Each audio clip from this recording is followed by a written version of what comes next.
Okay, hey everyone.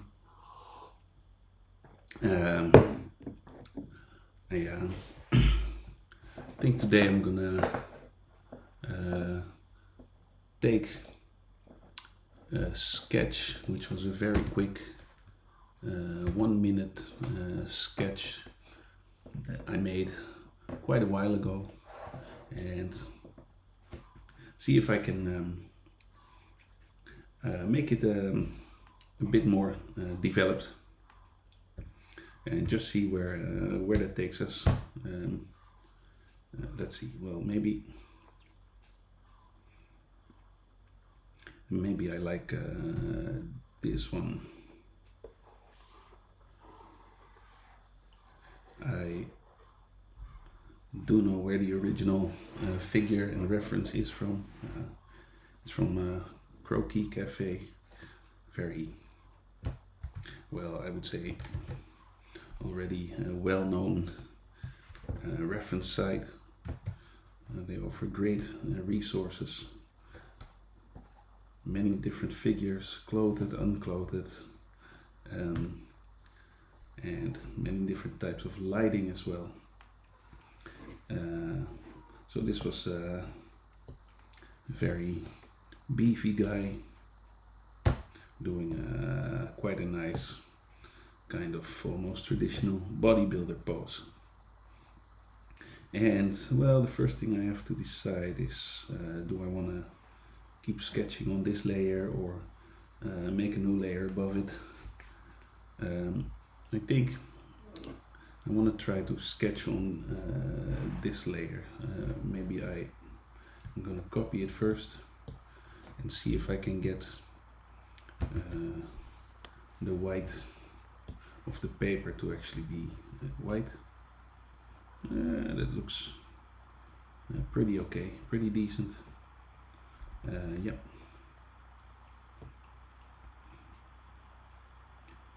Now I am gonna merge it with a white background, but then maybe also see if I cannot. Maybe the best way to do this is make a layer over it. Choose black and fill it. I want to kind of reduce the intensity of the white again, but get it very homogeneous and gray. Something like this, yeah, I suppose. So I think this is fine. It's subtle. I want it to read like white to my eyes, yet not be that intense.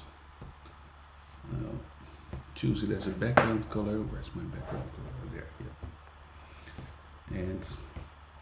And basically I can lock this layer. So if I were to erase on it, I'm basically painting in the background color.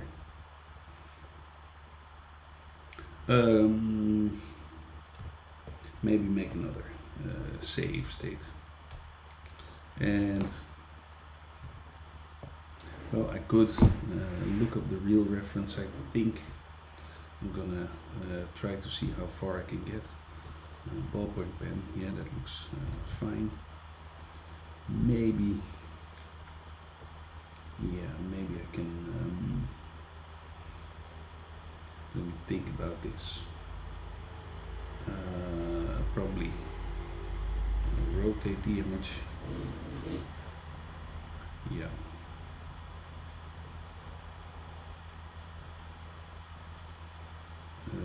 Let's see, 90 degrees. And then make it larger. And we rotate it again. Okay. I think I like it.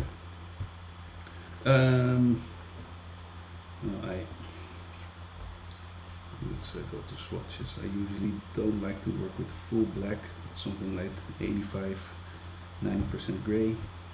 I can always make it darker, and I'm just checking to see if I have everything set. I unlock the transparency again, and now I can basically come in with my sketching pen and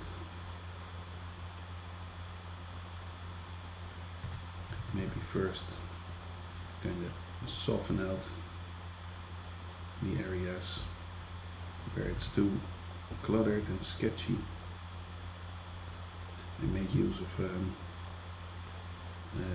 this kind of sketching technique where you basically don't lift the pen from the page and you just keep flowing over the page, moving from area to area. It results in, well, I can maybe quickly show in pastel violet, whatever. It results in these kinds of lines that kind of squiggle and flow all through the page or through the figure. So when I have kind of a quick gesture, I sometimes like to approach it that way. Now you'll see me making lines with a bit more in between rest. I think I do want to move it a little bit darker. And I can just now take my time and basically clean up the sketch, of course, where necessary. I still might want to re-establish proportions or lines.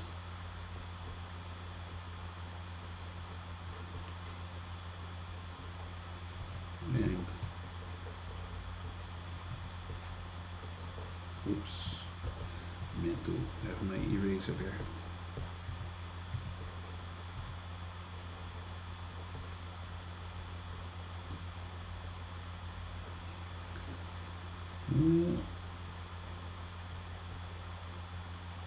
Let's look for the tendons in the back of the knee.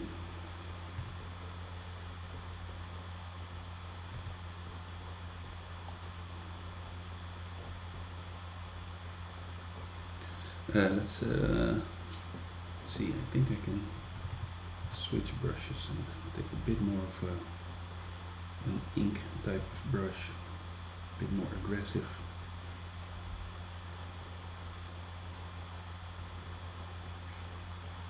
A bit more committal, which is good as I already have quite some searching and sketching done.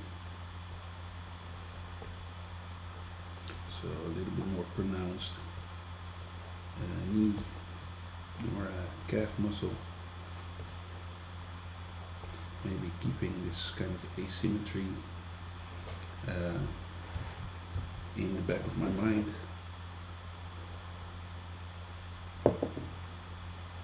And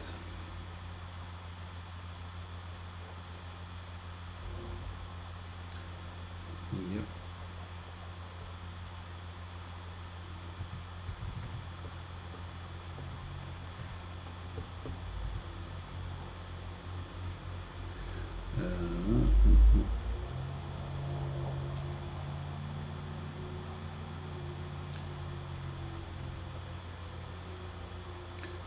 I'm drawing this foot shape quite abstractly, yet I am keeping in mind the kind of orientation and how cross sections would flow over the surface if I were to show them. So it might look like a fairly arbitrary shape, but even though I draw just a flat shape or outline, I Do keep in mind the three-dimensional structure.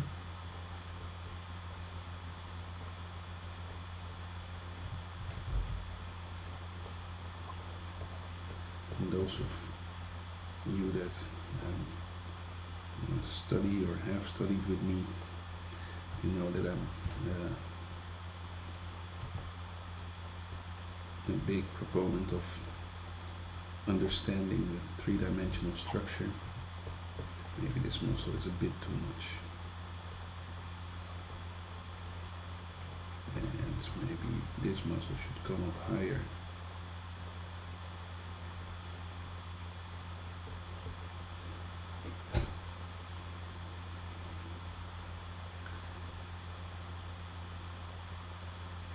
So the back is always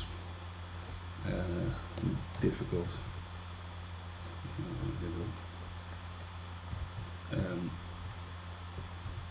In terms of defining it, there's maybe a little bit less to kind of hold on to what you see. There's this kind of scapula bone. I'm not sure what it would look like. It's probably pulled quite a bit to the center. I think it's a bone like this at the back of the muscles or the shoulders.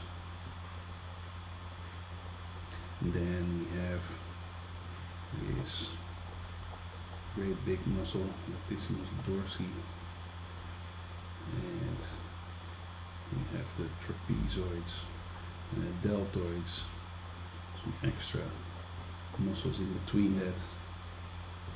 Teres minor, teres major. I don't know.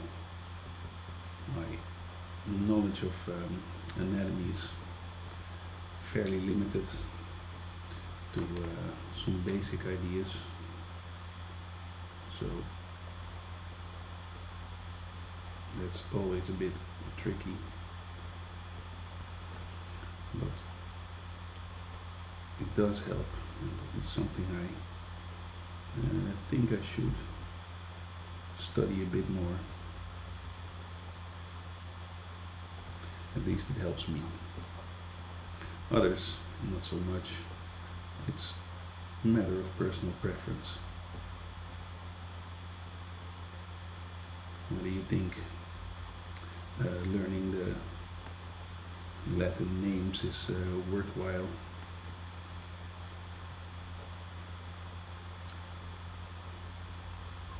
So on to the biceps. We all know that name. Let's really bulge them up, and also here try to, maybe I'll zoom in a bit, and probably I can go full screen. Also here still try to think about this cross-sectional idea or cross-contour idea and how the arms are oriented. We have the bicep over here. The tricep in this case is very relaxed, and usually that's the case. If one muscle is tensed up to perform a certain action or pose or movement, then the muscle that provides force for the counter action is going to be more relaxed. On the hand, I am gonna try to get some idea of the hand based on just invention. I think we'd have the palm of the hand and the back of the hand in a position like this, maybe still turning away from us, and some extra mass here for the thumb part and the knuckles. You'll probably not see all of them with this thumb overlapping.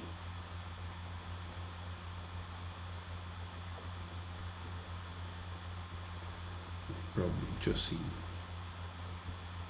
a little bit of the index finger, the wrist joint, and probably some crease in here.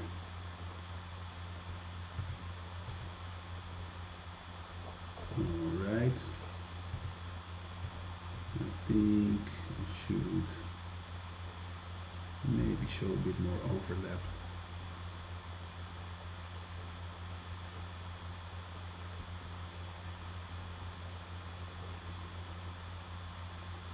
I think I'm gonna switch mics. My neck is zooming a lot, and it might be very annoying to hear through my voice.